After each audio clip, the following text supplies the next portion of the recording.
नमस्कार दोस्तों, स्वागत है आप सभी का हमारे इस चैनल से। नया सीखने की चाह रखते हैं तो इस चैनल को अभी सब्सक्राइब कर ले।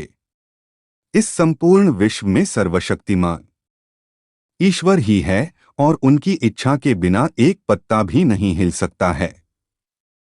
यह बात समय समय पर सिद्ध हो चुकी है कि ईश्वर प्रत्यक्ष रूप से भले ही दिखाई ना दें, लेकिन अप्रत्यक्ष रूप से वह इस संसार के कण कण में बसे हुए हैं।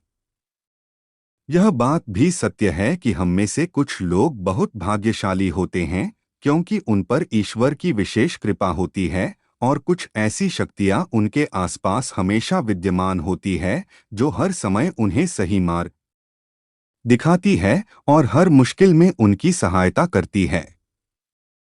यही नहीं, यह ईश्वरीय शक्तियां कुछ ऐसे व्यक्तियों को चुनती है जो खुद भी सही मार्ग पर चले और दूसरे लोगों का भी सही मार्गदर्शन कर सके तथा उनकी सहायता कर सके। लेकिन हमें कैसे पता चल सकता है कि किन व्यक्तियों के पास अलौकिक शक्ति है या कौन से व्यक्तियों पर ईश्वर की कृपा है? तो आपको बता दें कि हमारे प्राचीन ग्रंथों में कुछ ऐसे संकेतों के बारे में बताया गया है जिनसे हम यह समझ सकते हैं कि किन व्यक्तियों पर ईश्वर की कृपा तथा अलौकिक शक्तियां हैं। तो चलिए जान लेते हैं उन संकेतों के बारे में जिन व्यक्तियों के अंदर काम, क्रोध, ईर्ष्या, मोह, माया, लोभ तथा अहंकार जैसी भावनाएं नहीं होती। उन व्यक्तियों पर ईश्वर की विशेष कृपा होती है। ऐसे व्यक्ति व्यभिचार नहीं करते, उन्हें क्रोध नहीं आता या अपने क्रोध पर काबू रखना आता है। ऐसे व्यक्ति अपने मुख से कभी गाली गलौज नहीं करते। ऐसे व्यक्ति अपने मन में ईर्ष्या की भावना ना रखकर दया और प्रेम की भावना से दूसरों से पेश आते हैं। ऐसे व्यक्ति संतोष वृत्ति के होते हैं, यानी कि उसे किसी भी वस्तु का अत्यधिक लालच नहीं होता है। उसे जितना प्राप्त होता है उसमें वह स्वयं को संतुष्ट मानते हैं। यदि किसी व्यक्ति को सपने में कई बार मंदिर या उसके आसपास का परिसर दिखाई देता है तो शास्त्रों में ऐसे व्यक्ति को भाग्यशाली माना गया है।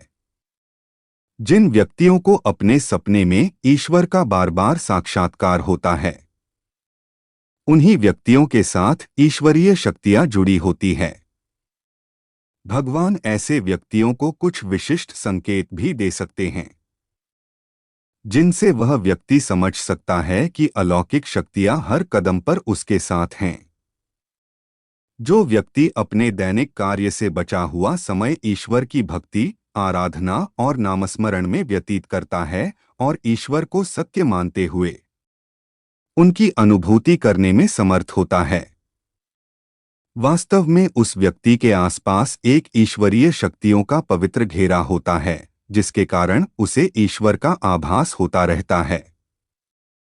जो व्यक्ति समाज के प्रति अपना दायित्व समझते हुए सद्कार्य और पुण्य के काम करते हैं तथा मुसीबत में फंसे लोगों व गरीब और लाचार व्यक्तियों की यथासंभव सहायता करते हैं, आपदा और विपदा के समय मनुष्य तथा पशु पक्षियों की हर तरह से सहायता करते हैं तथा वृद्ध, असहाय और अपंग लोगों की समर्पित भाव से सेवा करना अपना कर्तव्य समझते हैं, ऐसे व्यक्ति वास्तव में समाज के लिए उदाहरण सिद्ध होते हैं। लेकिन आपको यह बता दें कि हर कोई व्यक्ति यह काम नहीं करता है। यह काम केवल वही व्यक्ति करते हैं जिस व्यक्ति के ऊपर भगवान की विशेष कृपा होती है, तभी उस व्यक्ति के अंदर ही ऐसे गुण उत्पन्न होते हैं। ऐसे व्यक्ति अंत में मोक्ष प्राप्त कर लेते हैं। ईश्वरीय कृपा प्राप्त व्यक्तियों में एक अनोखी शक्ति भी होती है और वह शक्ति है पूर्वाभास। पूर्वाभास यानी कि भविष्य में होने वाली कुछ विशेष घटनाओं का पहले ही आभास हो जाना। अगर आपको भी भविष्य में होने वाली कोई दुर्घटना या कोई अच्छी घटना के बारे में पहले ही अंदाजा लग जाता है तो आपके ऊपर भगवान की विशेष कृपा है। कुछ लोगों को हमेशा अपने आसपास एक विशिष्ट प्रकार की सुगंध का अनुभव होता है। हमेशा सुगंधित फूल, अगरबत्ती, धूप या कपूर जैसे पवित्र सुगंध का झोंका सा हवा में तैरता हुआ महसूस होता है, तो यह उसके आसपास ईश्वर की उपस्थिति का संकेत तथा देवी देवताओं का आशीर्वाद होता है।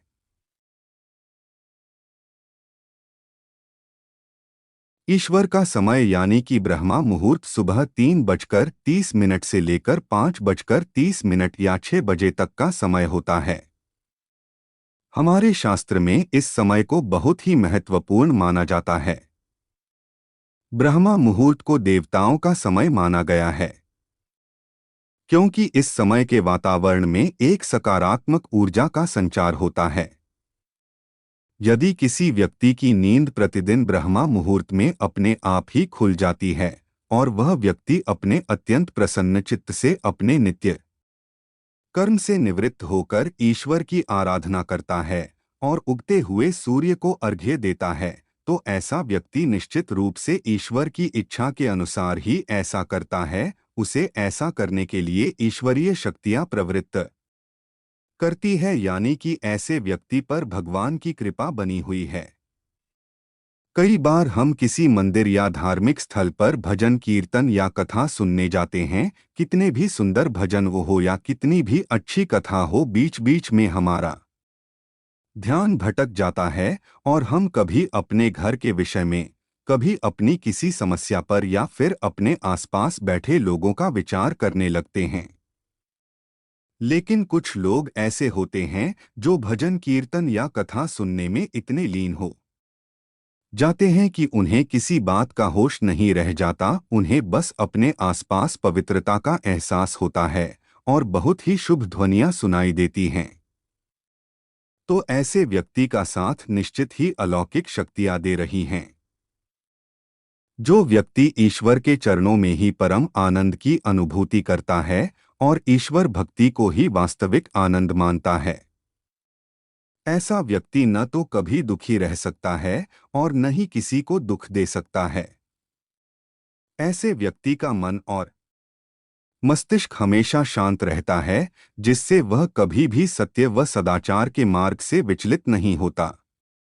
यह उसे ईश्वर से मिला एक विशेष आशीर्वाद होता है, जिससे वह समाज में हमेशा मान और सम्मान प्राप्त करते हैं।